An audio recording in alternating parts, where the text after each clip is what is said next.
Now that Ron DeSantis has made it official that he is definitely running for president, he's not toying with us anymore about whether he will or won't be, his allies from the Political Action Committee never back down. The ones who actually recently came out and said, we went too hard against Donald Trump, we wish we hadn't, so never back down is actually only known for backing down right now.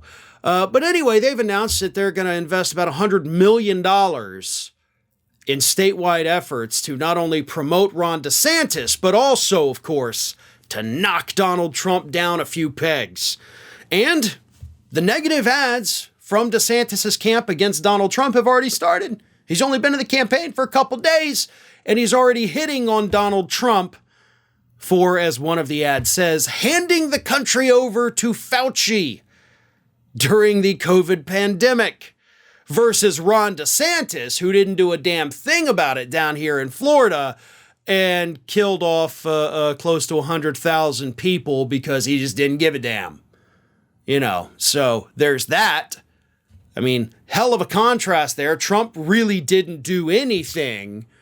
I mean, we didn't have any nationwide standards for COVID. That's, by the way, why people like Ron DeSantis were able to not do anything about it, because the federal government wasn't forcing them to. So I don't know exactly what you're hitting Trump on there, but I gotta tell you, it's probably not the strongest attack.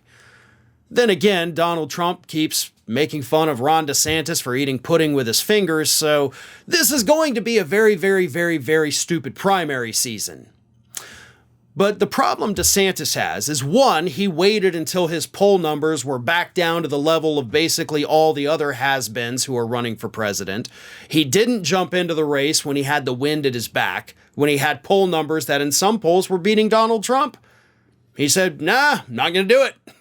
I'm going to wait until I'm hugely unpopular, till I've embarrassed myself on the international stage, and then I'm going to jump into the race. I'm going to let Donald Trump attack me for 6 straight months, and I'm not going to say a word about it.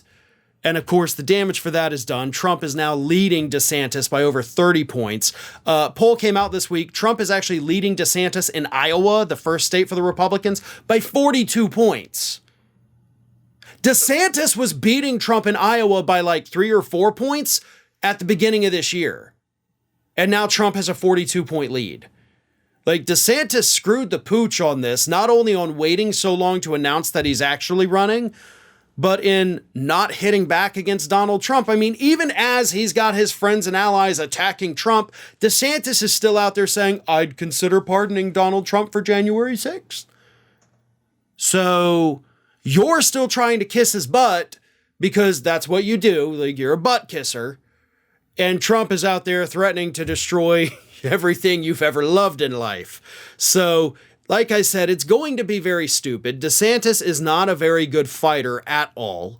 Some of his allies, some of these other political action committees that like him but don't work with him, they may have a shot at making successful arguments. But as it stands right now, DeSantis is playing from behind because he very stupidly put himself in that position. But you work with what you got. You clearly don't have a bunch of good advisors telling you when the best time to jump into the race is. So you're way behind, pretty much already in the bottom of the 9th at this point, man. And you got a lot of ground to make up, and Trump ain't going to let you do it. Ring of Fire has fresh content 7 days a week, so if you want to be reminded about it, don't forget to subscribe to the channel, hit the little bell to be notified every time a new video goes up.